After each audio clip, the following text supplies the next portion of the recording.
ఇందిరమ్మ, అమ్మ అనే పదంలో ఉన్న మధురం, అమ్మ అనే పదంలో ఉన్న అనుబంధం.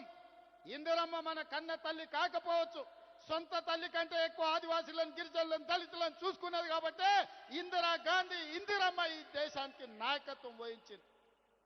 ఆమె పుత్రుడు రాజీవ్ గాంధీ ఆనాడు ఈ దేశంలో కంప్యూటర్ను ప్రవేశపెట్టిండు. ఆయన మిత్రుడు శామ్ పిట్రోడా టెలికాం టెక్నాలజీని ప్రవేశపెట్టిండు.